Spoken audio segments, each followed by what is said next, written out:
Hoy comenzamos una nueva serie de predicaciones, como tenéis ahí, el Sermón del Monte, os anunciamos ya la semana pasada. Es probable que algunos hayáis leído este texto ya en vuestras casas, quizás para otros es nuevo esto, quizás. Y este Sermón del Monte es un discurso que dio Jesús bastante largo, en el cual se encuentra en el Evangelio de Mateo. Los Evangelios son 4 libros que encontramos en la Biblia que nos describen la vida de Jesús, desde que Él se encarnó, nació como un bebé, hasta que murió y resucitó. Y en uno de ellos, que se llama Mateo, encontramos este Sermón del Monte, aunque Lucas también hace referencia a este mensaje. Y es una sección donde vamos a ver cosas muy prácticas. Vamos a detenernos en cada una de las secciones, vamos a estar predicando desde Mateo 5, versículo 1, hasta el final del capítulo 7. Así que vamos a pasar por todas las secciones que tiene este gran sermón, como algunos dicen. Creo que Agustín fue el primero que le puso este título a esta sección, el Sermón del Monte. Así que nos vamos a encontrar con cosas como las siguientes, como ¿qué es ser un verdadero hijo de Dios? Nuestro testimonio al mundo, siendo sal y luz. Jesús también va a interpretar la ley del Antiguo Testamento. Vamos a ver temas relacionados con el matrimonio, con el divorcio, con el adulterio. Vamos a también ver prácticas espirituales como son la oración, el ayuno, la ofrenda, algo que hemos hecho antes, ¿verdad? Vamos a ver cómo Dios cuida de nosotros, que debemos enfocarnos en el reino de Dios. Vamos a hablar también de la hipocresía, del juicio final, así que van a salir temas muy prácticos. ¿Vale? A ser una serie que, aunque vamos a ver doctrina también, va a ser muy práctica, no va a ser como la epístola de Pedro que hemos estado viendo, sino que quizás tiene un aire, una característica especial, ¿no? de encontrarnos con temas prácticos. Y es interesante porque Jesús, antes de ponernos manos a la obra y empezar a vivir como hijos de Dios o hijos del reino, lo que va a hacer en esta primera sección que vamos a ver hoy es describir cómo es el carácter de un verdadero hijo de Dios. Es decir, antes de que puedas hacer nada, debes examinarte si tú eres o estás en el reino de Dios realmente, si eres un hijo de Dios. ¿Cómo? Pues vamos a verlo a través de las bienaventuranzas. Y esto es importante, ¿no? Porque algo que nos iremos dando cuenta a medida que vayamos avanzando es que es imposible vivir completamente el Sermón del Monte de manera perfecta y absoluta. Sabéis que hay una percepción generalizada en la sociedad de que, bueno, si somos buenas personas, que eso es todo lo que Dios quiere, que seamos buenas personas y si hacemos eso, pues ya está bien, ¿no? Y en cierta ocasión alguien se acercó, no sabría decirlo literalmente, pero alguien se acercó al doctor Martin Lloyd-Jones, uno de los predicadores más grandes del siglo pasado, y le dijo: Dios solo quiere que vivamos el Sermón del Monte. Y él respondió: ay, amigo, Jesús me libró del Sermón del Monte. ¿Por qué? Porque si todo depende de vivir conforme al Sermón del Monte, todos estamos condenados. No hay salvación. Pero confiamos en aquel que lo ha cumplido perfectamente y que nos representa, que es Jesús. Y ahora, por su Espíritu Santo, como decía alguien, la vida cristiana es imposible vivirla, solo la puede vivir Cristo en nosotros. Y es porque hemos recibido su Espíritu Santo que tenemos el poder para vivir de acuerdo a lo que vamos a ir encontrándonos en estas siguientes semanas, ¿vale? Así que vamos a leer el texto que nos toca hoy, que es Mateo 5, del versículo 1 al 12, y vamos a ver cómo Jesús describe a este creyente o estos cristianos o estos hijos del reino. Dice así, leo en la versión de la Biblia de las Américas. Y cuando vio las multitudes, está hablando de Jesús, subió al monte. Y después de sentarse, sus discípulos se acercaron a él. Y abriendo su boca les enseñaba diciendo: bienaventurados los pobres en espíritu, pues de ellos es el reino de los cielos. Bienaventurados los que lloran, pues ellos serán consolados. Bienaventurados los humildes, pues ellos heredarán la tierra. Bienaventurados los que tienen hambre y sed de justicia, pues ellos serán saciados. Bienaventurados los misericordiosos, pues ellos recibirán misericordia. Bienaventurados los de limpio corazón, pues ellos verán a Dios. Bienaventurados los que procuran la paz, pues ellos serán llamados hijos de Dios. Bienaventurados aquellos que han sido perseguidos por causa de la justicia, pues de ellos es el reino de los cielos. Bienaventurados seréis cuando os insulten y persigan y digan todo género de mal contra vosotros falsamente por causa de mí.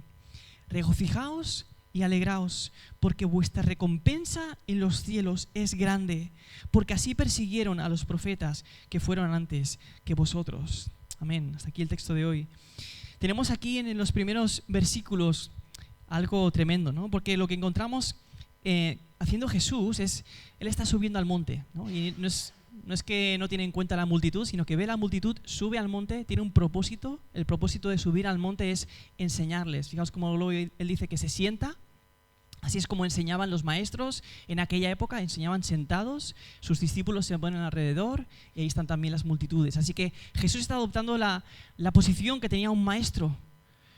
Así que nosotros vamos a sentarnos también ahí con Jesús y vamos a escuchar lo que Él nos dice. Y lo que encontramos aquí es interesante porque aquellos que conocéis más la Escritura, podréis observar varios paralelos que encontramos con el Antiguo Testamento. Porque en el Antiguo Testamento tenemos otro profeta que es Moisés, que también sube a otro monte, el monte Sinaí, y ahí se encuentra con el Señor. Y cuando baja, ¿qué les da al pueblo? La ley.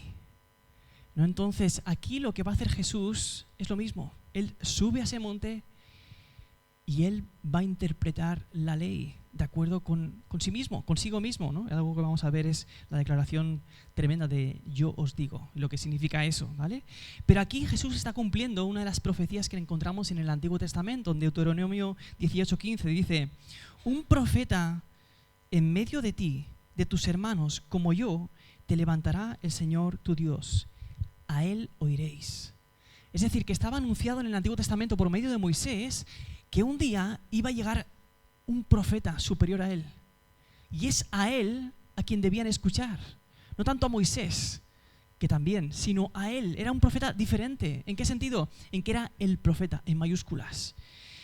¿Por qué? Porque, como veremos, de aquí unas semanas, los miércoles estamos estudiando Cristología, y una de las cosas que vamos a ver acerca de Cristo son sus oficios. Y uno de esos oficios es ser profeta. Y aquí está cumpliendo esto el Señor. Y es muy interesante cuando vamos un poco más adelante en el Evangelio de Mateo, en el capítulo 17, Jesús está en el monte otra vez y se transfigura delante de sus discípulos, de 3 de sus discípulos. Y ahí está Moisés, está Elías, y aparece una voz del cielo, el Padre. ¿Y qué es lo que dice el Padre? Dice, un poco antes dice Pedro: Señor, bueno es estarnos aquí, si quieres haré aquí 3 enramadas, una para ti, otra para Moisés y otra para Elías. Y mientras estaban hablando, he aquí una nube luminosa. Está hablando de la gloria de Dios, la cual se manifiesta en la nube en el Antiguo Testamento. He aquí una nube luminosa los cubrió y una voz salió de la nube diciendo que este es mi Hijo amado en quien me he complacido, a Él oíd. ¿Os acordáis? En el Antiguo Testamento se dice: levantaré un profeta, a Él oiréis. Y ahora es el Padre que dice: este es el profeta, a Él oíd. Este es el que estabais esperando, el profeta en mayúsculas. ¿Por qué? Porque Él no solamente es que transmite las palabras de Dios, Él es la palabra. Es la expresión del Padre. Es aquel que revela al Padre completamente, el verbo, ¿no? Como dice Juan, la palabra de Dios expresada. Así que lo que tenemos aquí no es cualquier cosa. Y quiero que entiendas que las palabras que vamos a ver en esta serie de mensajes no surgen de la boca de cualquier predicador, sino de la palabra misma, del profeta en mayúsculas, que es Jesús. Así que debemos tener en cuenta esto, porque al final de este Sermón del Monte nos vamos a encontrar con una advertencia muy seria de Jesús. Y es que tienes que tener cuidado de cómo escuchas. Y yo también, obviamente. Cuando os digo a vosotros, me incluyo. Dice así al final de este gran sermón. Dice: por tanto, cualquiera que oye estas palabras mías y las pone en práctica será semejante a un hombre sabio que edificó su casa sobre la roca. Y cayó la lluvia, y vinieron los torrentes, soplaron los vientos y azotaron aquella casa, pero no se cayó, porque había sido fundada sobre la roca. Pero todo el que oye estas palabras mías y no las pone en práctica será semejante a un hombre insensato que edificó su casa sobre la arena. Cayó la lluvia, vinieron los torrentes, soplaron los vientos, azotaron aquella casa y cayó. Y grande fue su destrucción. Y es que una de las advertencias que Jesús también dice en los evangelios, no solamente que tienes que tener cuidado con lo que sale de tu boca, con lo que haces, con lo que ves, sino que otra de las advertencias más serias es: tened cuidado de cómo oís. A mayor conocimiento, mayor responsabilidad. mayor es el juicio. Así que escuchemos la palabra del Señor con el corazón, abiertos a lo que el Señor quiera decirnos y respondamos a lo que el Espíritu quiera decirnos. Estas palabras van dirigidas principalmente, como os decía, a los discípulos y también se extienden a todos aquellos que son hijos del reino de Dios. ¿Por qué? Porque ellos son, después dirá, la luz del mundo. No es cualquiera la luz del mundo, solo son los hijos de Dios, la luz del mundo o la sal de la tierra. Ellos son los que van a poder cumplir o llevar a cabo, andar en el sermón del monte, por así decirlo, en el poder del Espíritu Santo. Y lo que vamos a ver es la descripción del carácter cristiano. Y una de las cosas que no vamos a encontrar es que no hay ninguna bienaventuranza que diga bienaventurados los que tienen fe. La fe no aparece aquí. Lo que vemos es el corazón del creyente. Y esto es muy interesante, ¿no? Se va a centrar en el corazón. ¿Por qué? Porque la fe cristiana no es independiente de lo que ocurre en tu corazón. La fe cristiana sacude tu corazón, lo transforma, lo moldea. Esa es la realidad. Está unido tu corazón y tu fe. Determina tu manera de vivir el domingo, el martes, el jueves, cualquier día de la semana. Así que, si lo que vamos a ver ahora no es tu experiencia, si no te puedes sentir identificado, si puedes decir, mi corazón no siento esto, o no es así, quiero que reflexiones y que busques a Cristo. Porque solo ellos recibirán las promesas que se encuentran aquí. Fijaos que esta es una sección que lo que vamos a ver en los siguientes versículos siempre se empieza con esta palabra bienaventurados, ¿no? Es decir, felices, dichosos, gozosos. La bienaventuranza es ese estado de alegría interna, ¿no? Del corazón, de gozo, de dicha, aunque hay tristeza y hay cosas que vamos a ver que parece que son opuestas. Bienaventurados los que lloran, ¿no? O sea, gozosos los que lloran. ¿Por qué? Porque todas estas bienaventuranzas, aunque están en medio de persecución, de insultos, de llorar, todas tienen una promesa que ya es segura. Y es por eso que se gozan en medio de la tribulación. Así que lo que vamos a ver es esta forma de describir cada una de estas bienaventuranzas, con la descripción de la bienaventuranza, quién es bienaventurado y cuál es la promesa que se encuentra que hace que le cause gozo a la persona en medio de cualquier sufrimiento o aflicción. Así que tienen estas dos partes, la bienaventuranza y la promesa. Y está describiendo a creyentes porque, como decíamos, uno, es imposible vivir el sermón del monte si no tienes el Espíritu Santo. En segundo lugar, porque solo ellos son la sal de la tierra, la luz del mundo. Y en tercer lugar, porque solo ellos reciben las promesas. Estamos hablando de personas que es de ellos el reino de los cielos, que ellos serán consolados, ellos heredarán la tierra, ellos verán a Dios. ¿Quiénes van a ver a Dios? Solamente aquellos que han puesto su fe en Jesucristo, ¿verdad? Como sabemos en la palabra. Así que esto lo digo porque vamos a encontrar bienaventuranzas que pueden describir el carácter de cualquiera en un sentido, ¿no? Los humildes, los mansos, ¿no? Pues hay gente que no es creyente que puedes tener ese corazón humilde o ser más humilde o más manso, pero no estamos hablando de algo así. Estamos hablando de un carácter sobrenatural que es impulsado por el Espíritu de Dios. ¿Por qué? Porque solo esos mansos son los que verán a Dios o los que heredarán la tierra. Así que tenemos que entender que lo que se describe aquí es mucho más que tener un buen carácter, ser una buena persona, sino está describiendo cómo es el corazón del verdadero creyente. Así que vamos a comenzar por la primera bienaventuranza. Dice Jesús, bienaventurados los pobres en espíritu, pues de ellos es el reino de los cielos.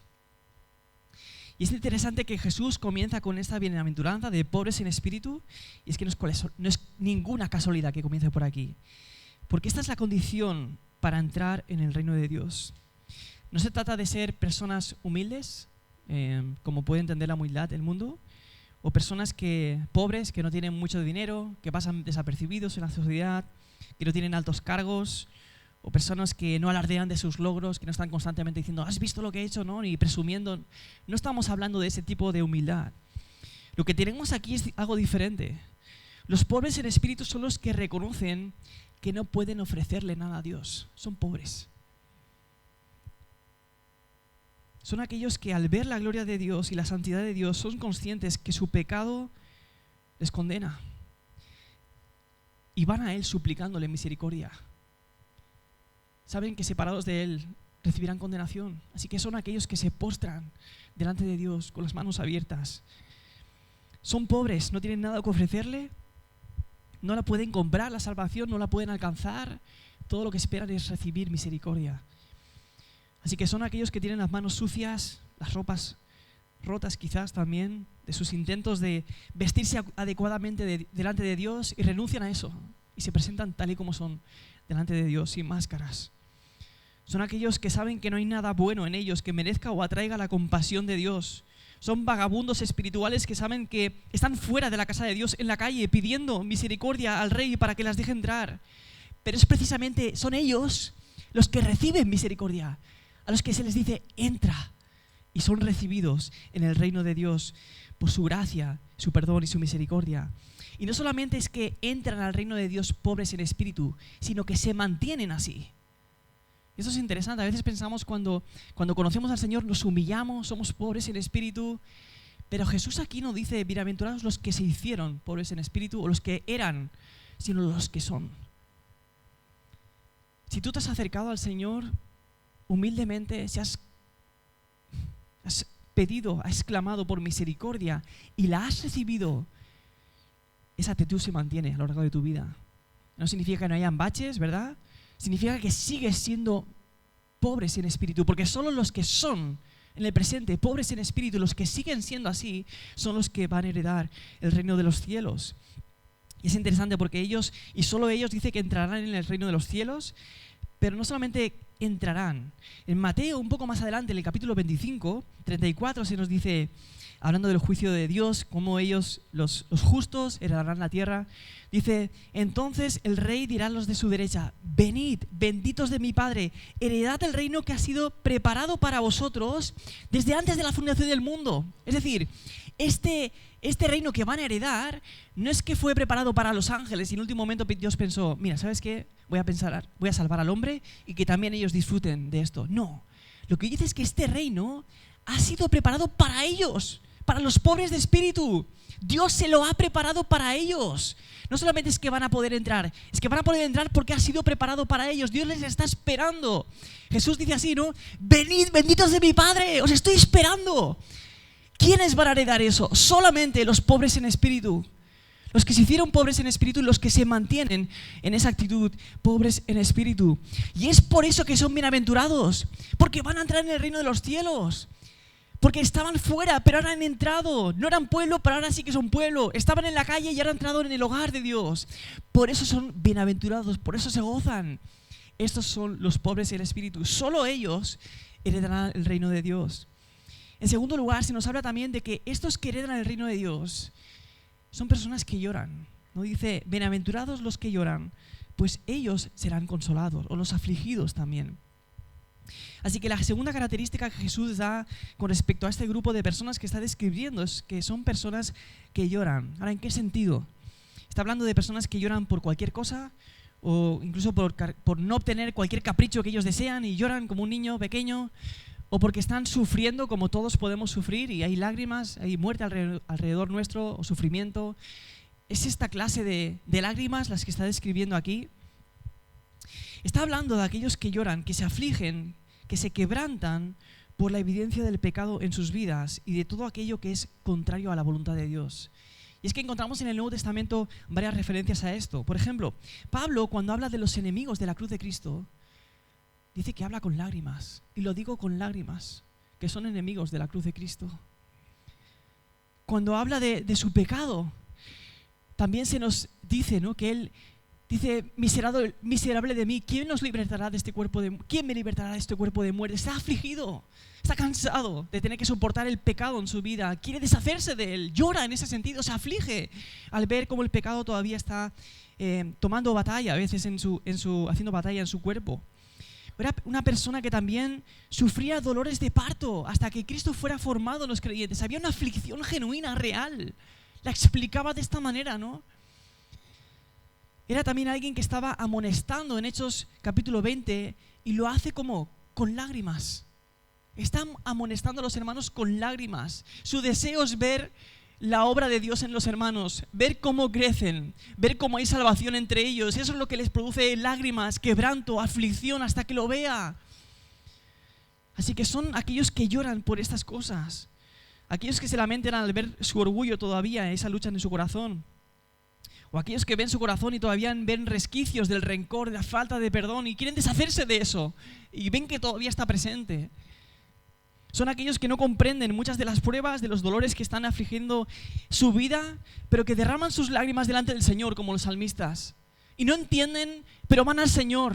Y solo hay oscuridad, mis amigos, son las tinieblas. Por ejemplo, uno de los salmos dice, pero claman al Señor, se refugian en Él, aun cuando solo ven oscuridad. El Señor tiene sus lágrimas en su redoma. Así que solo ellos serán consolados. Es decir, no esperes ser consolado si no has llorado por la causa de Dios, por aquello que le preocupa a Él. No esperes ser consolado por Dios si no has llorado nunca al pisotear su santidad. No esperes ser consolado por Dios si tu corazón no se desespera por el pecado.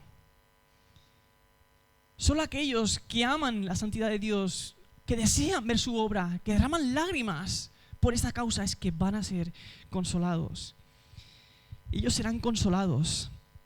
¿Por qué? Porque verán la victoria ese día sobre el pecado, el día que estén con Él. Verán el reino de Dios establecido. Vendrán como la maldad, el pecado, Satanás mismo, toda tentación ha sido quitada, ha sido borrada del medio. Entonces serán consolados. Y lo más grande, como dice en Apocalipsis, es que el Cordero estará en medio de ellos, en medio del trono los pastoreará y los guiará a manantiales de agua, de vida, y Dios mismo enjugará toda lágrima de sus ojos. Dios mismo se encargará de hacerlo.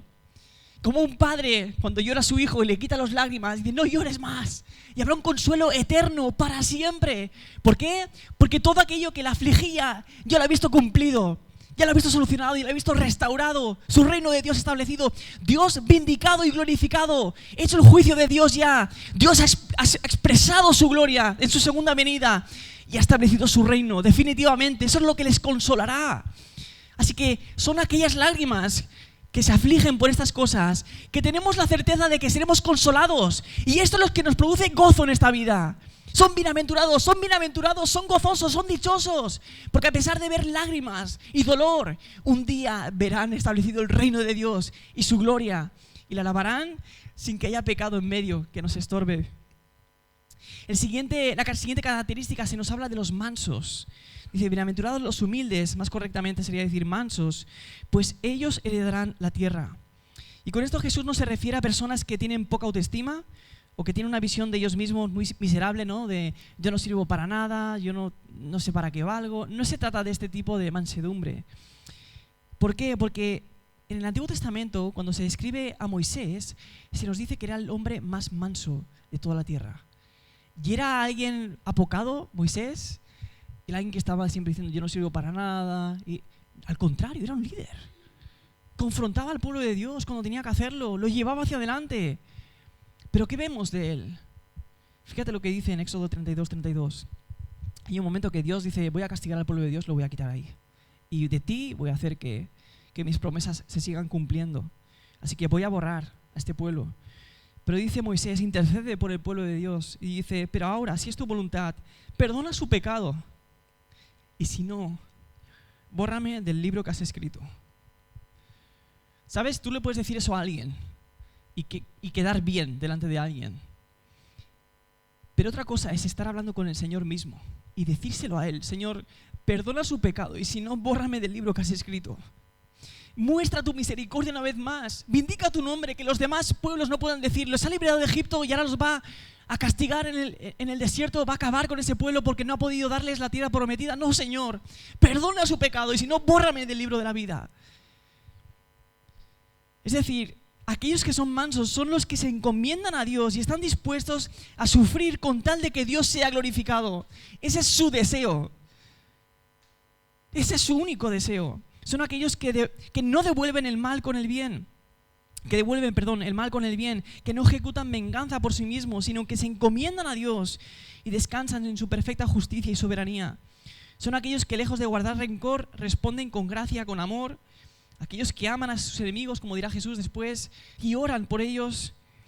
Solo ellos heredarán la tierra. Solo ellos son bienaventurados, dichosos, gozosos. Porque a pesar de ver que este mundo parece que los malhechores se salen con la suya, saben que aquellos que heredarán el reino de Dios son aquellos que son mansos, se les ha concedido a ellos. La siguiente característica que se nos da a los hijos de Dios es: bienaventurados los que tienen hambre y sed de justicia, pues ellos serán saciados. ¿A qué se refiere esto? En un sentido, todo ser humano tiene hambre y sed de justicia. De hecho, cuando te ofenden, lo primero que quieres hacer es ojo por ojo y diente por diente, ¿no? Lo primero que sale de ti es que se haga justicia, ¿no? Es lo que clama nuestro corazón muchas veces, ¿no? Y es cierto que en este mundo, si somos honestos, hay muchas personas que luchan por causas justas en el mundo. Cuando hay corrupción política, por ejemplo, ¿no? Toda España dice, hay que hacer justicia, esto no puede ser, están robándonos nuestro dinero, ¿no? Queremos justicia. Pero hacemos la vista gorda cuando se trata de nosotros y detalles pequeñitos o de nuestra familia, ¿no? Entonces no queremos que se nos haga justicia, lo pasamos por alto o queremos que se nos pase por alto. Pero fijaos que el texto dice que aquellos que tienen hambre y sed de justicia, independientemente si te va a afectar a ti o no, son aquellos que, sin hacer favoritismos, aman la justicia. Aquellos que aman la justicia. Aquellos que esperan que Dios haga justicia también. Incluso cuando eso a veces puede afectarnos a nosotros, ¿no? Hay un momento en el que el rey David se arrepiente de su pecado y él dice lo siguiente en el Salmo 51, 4. Dice, contra ti solo he pecado y he hecho lo malo delante de tus ojos. Y ahora dice, de manera que eres justo cuando hablas y sin reproche cuando juzgas. He pecado. El profeta Natán se presenta a David y le muestra su pecado. ¿Y David qué puede hacer? Señor, eres justo. Así soy yo, pecador. Reconoce su pecado porque ama la justicia. Así que son aquellos que desean vivir en la justicia de Dios, en rectitud, los que se alejan de la inmoralidad, del soborno, de la mentira, del pecado. Personas que desean ver establecido el reino justo del Señor, no solo porque su gobernante sea justo, sino porque todos en aquel momento seguirán su justicia, andarán en su justicia. Así que el deseo es que Dios sea glorificado por toda criatura a través de su conducta. Ellos y solo ellos serán saciados. Porque, fijaos, aquel que se queja de la corrupción, pero vive de espaldas a Dios, ¿cómo ese juicio le va a consolar? ¿En qué sentido? Aquel que lucha contra la injusticia social, pero que ama el pecado, ¿cómo se gozará o cómo será dichoso cuando Dios establezca su justicia? Solamente serán saciados aquellos que anhelan ver la justicia de Dios establecida, aquellos que desean caminar en la justicia de Dios, aquellos que desean que Dios haga sus juicios. Hay muchos salmos que nos hablan de esto.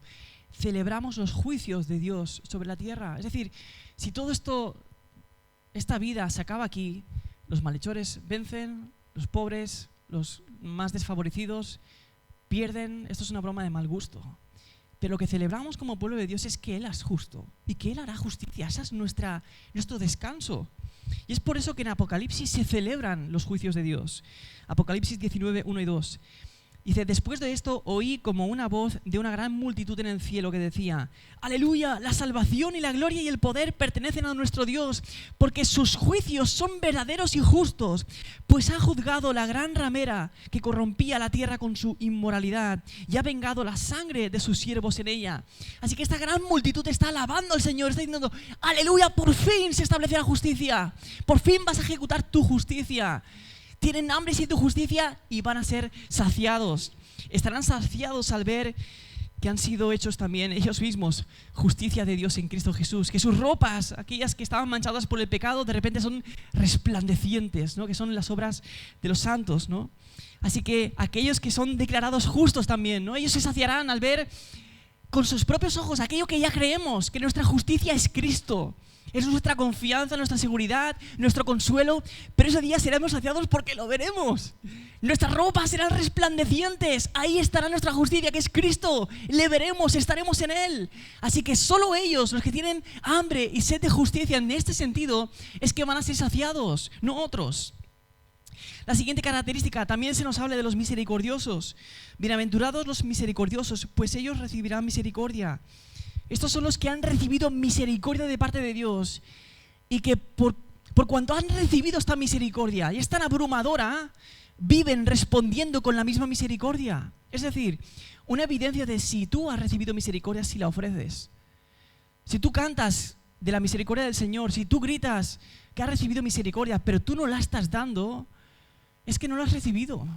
Sabes que Dios es misericordioso, sabes que Dios puede tener misericordia de ti, pero no la has experimentado, por lo tanto no puedes darla. Solamente aquel que ha experimentado la misericordia de Dios está capacitado por el Espíritu Santo a dar misericordia.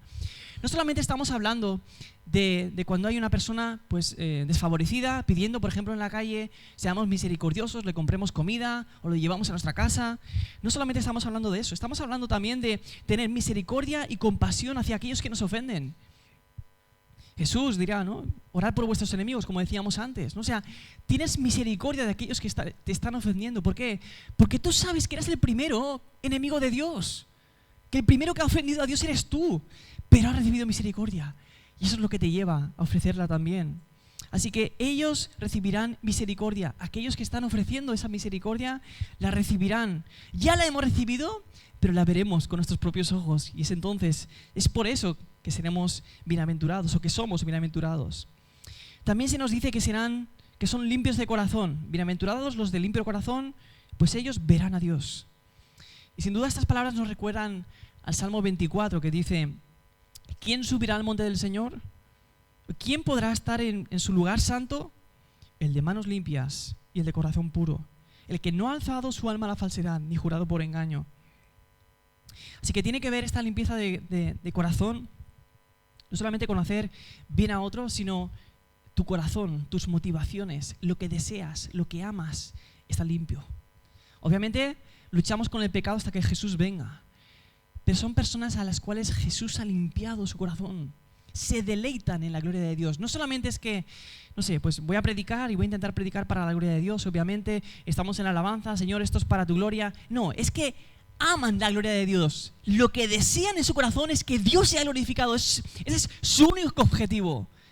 Eso es ser limpio de corazón. No solamente es hacer, entre comillas, las cosas para la gloria de Dios, sino deleitarte en que Dios sea glorificado. Es tu deseo. Ellos y solo ellos verán la gloria de Dios. Solamente ellos verán a Dios. Aquellos que desean de corazón puro que Dios sea glorificado son aquellos que van a verle. Los únicos que van a verle. Y esta es la promesa. Y es que encontramos en las Escrituras no solamente de tener vida eterna en el sentido de no morir, vivir para siempre, sino que el anhelo profundo del creyente es este mismo, ver a Dios. En Apocalipsis 22, 3 y 4 se nos dice: y ya no habrá más maldición, y el trono de Dios y del Cordero estará allí, y sus siervos le servirán. Ellos verán su rostro, y su nombre estará escrito en sus frentes. Ellos verán su rostro. Este es nuestro consuelo. ¿Quiénes verán el rostro de Dios? Los de limpio corazón. Aquellos que han experimentado el perdón de sus pecados. Cómo Dios ha quitado tu culpa. Cómo Dios ha quitado todo eso, lo ha lanzado al fondo del mar. Cómo has sido justificado, declarado justo. Aquellos que están tan sorprendidos están tan abrumados por esta obra de salvación que lo único que quieren es ver a Dios glorificado. A ellos se les concederá esta realidad, verle. Solo ellos son bienaventurados. También se nos dice que son aquellos que procuran la paz. Solo ellos serán llamados hijos de Dios. Y no solamente de un modo general, ¿no? Podemos luchar por causas justas, pues no a la guerra, ¿verdad? Y podemos orar en contra de la guerra, obviamente es algo que debemos hacer. Tristemente en el mundo nos encontramos con diferentes guerras en este momento por las que debemos orar y pedir por paz. Pero no solamente significa que seamos pacifistas en este sentido. Estamos hablando de paz real. No solamente en el mundo, sino tú, en tus relaciones. ¿Tienes algo contra alguien? ¿Hay alguien con quien no te has reconciliado todavía? Dice la Escritura: buscad la paz con todos y la santidad, sin la cual nadie verá al Señor. Y creo que veáis que estas dos cosas están unidas. No podemos quedarnos solamente con la santidad. El que no vive en santidad, pues no verá a Dios. No, la paz y la santidad. No puedes vivir en santidad si no buscas la paz. Es contrario. Así que la pregunta es esto, ¿no? Si vives buscando la paz, no solamente a nivel general en el mundo, sino que la procuras, haces cuanto está en tu mano, como dice la Escritura, ¿no? Por procurar la paz.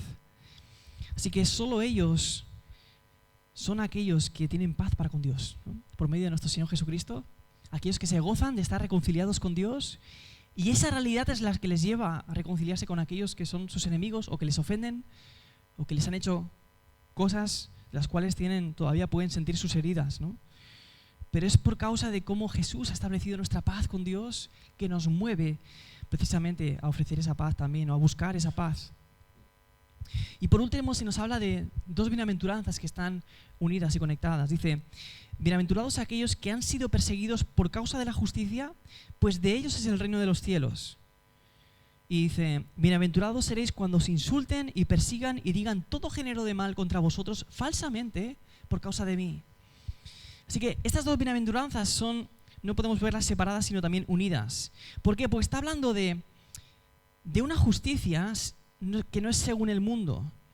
Como decíamos antes, muchos pueden luchar por causas justas aquí, ¿no? Pero la mayoría de los que luchan por causas justas, como para evitar la corrupción, no son perseguidos. Es algo que todo el mundo aplaude. Pero luchar por la justicia de Dios, sí, es otra cosa.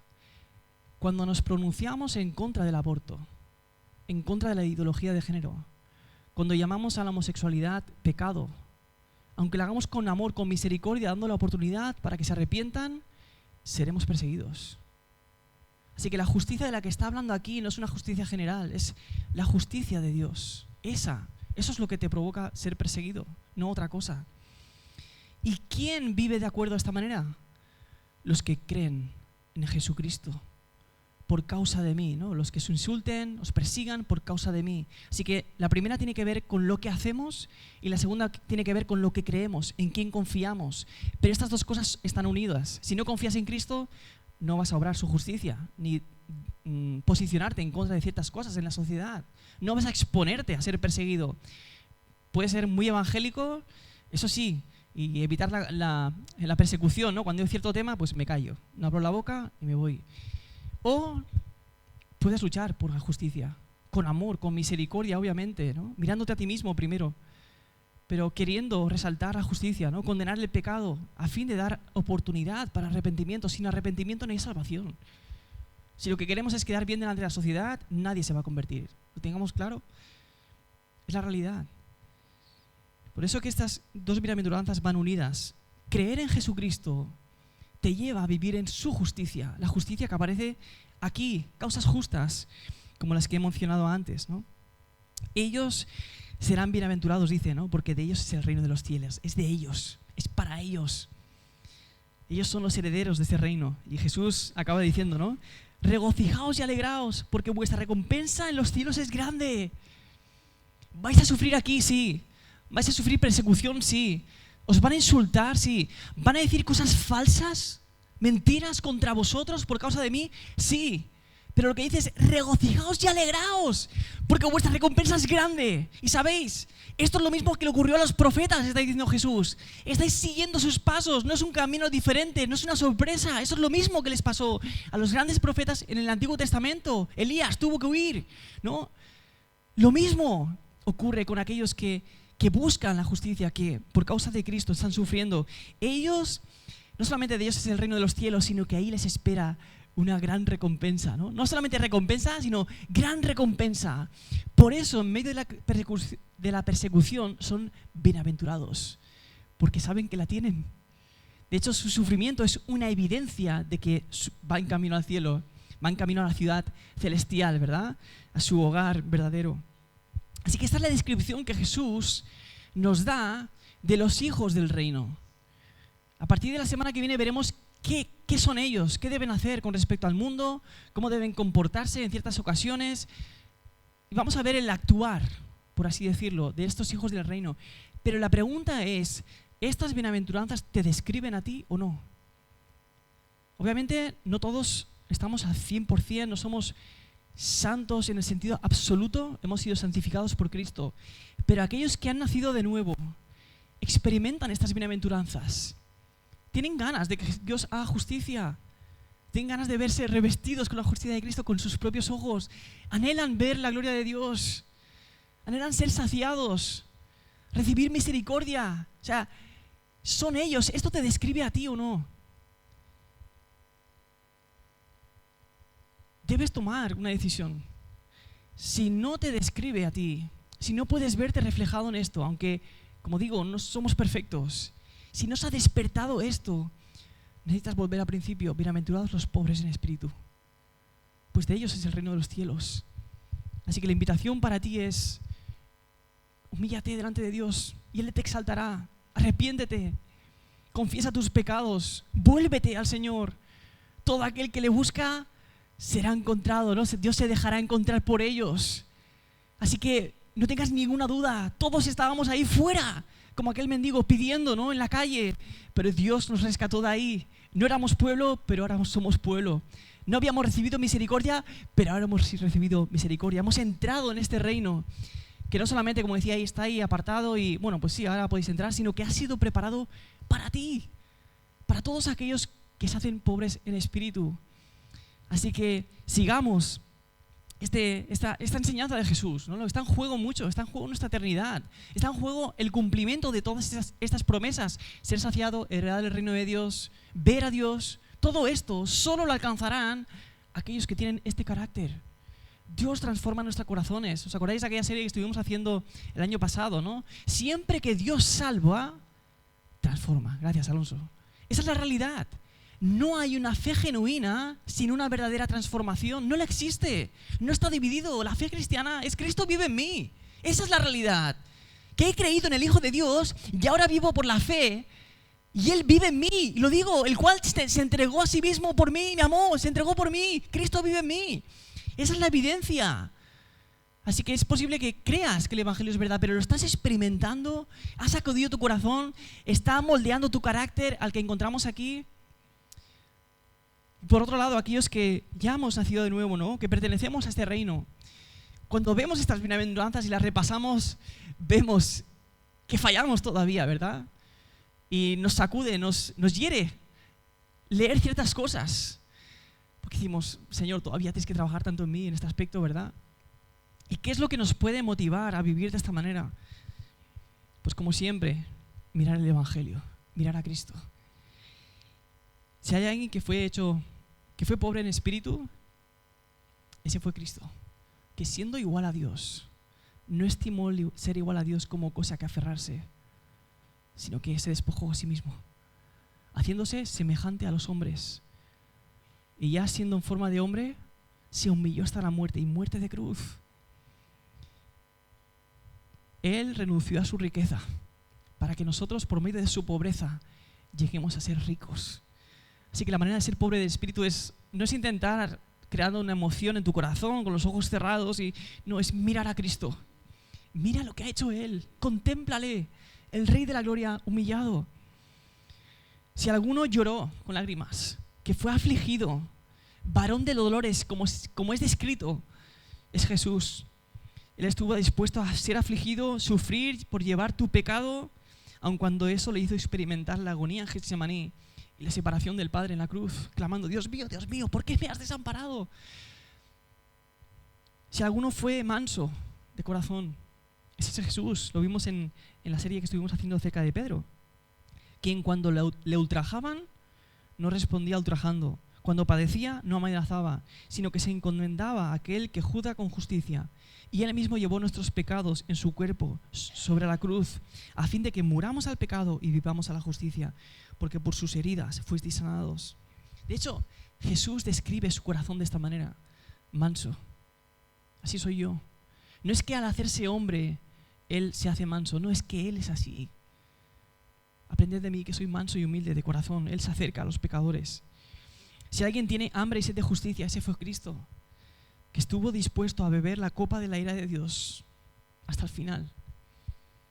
Fue hecho pecado por nosotros, porque anhelaba que nosotros fuéramos hechos justicia de Dios en Él.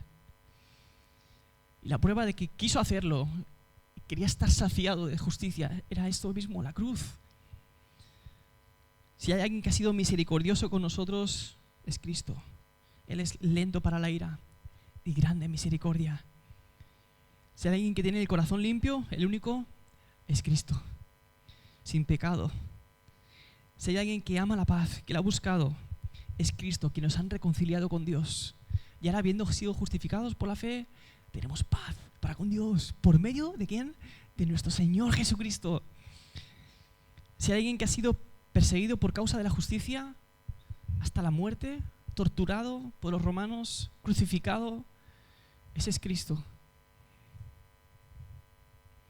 Y lo que no podemos entender es que nosotros podemos sufrir por causa de Cristo. Él es digno de que le entreguemos nuestras vidas les pertenecen, Él es el Señor de la gloria, Él es Dios, todo es suyo. Pero lo que no entendemos es que bien nosotros podemos sufrir por causa de Cristo, por su nombre, pero que Él haya sufrido por nosotros, así es Él, así es su corazón. Estas bienaventuranzas le describen a Él, a Jesús mismo.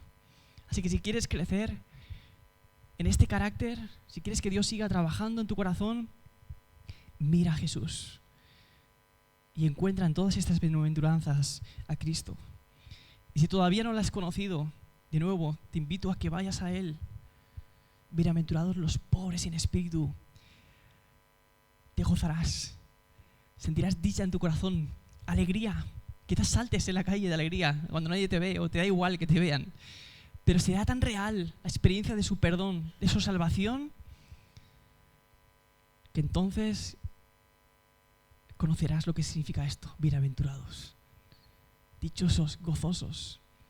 Así que no tardes, ven a Cristo, ven hoy. Él te espera, Él tiene ese corazón manso y humilde que recibe a los pecadores, que recibe a aquellos que son sus enemigos. No solamente les recibe, sino que los salva, les reconcilia con Dios y les llama hermanos, porque nos adopta a través de la sangre de Cristo. Vamos a orar.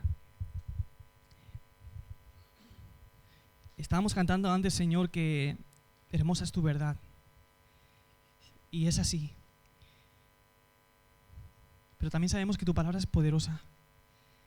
Y te pido que en base a tu misericordia, tú que eres misericordioso, que eres lento para la ira y grande en misericordia, te pido, Señor, que tú te glorifiques a ti mismo trayendo salvación en medio de nuestro, trayendo arrepentimiento genuino, Señor.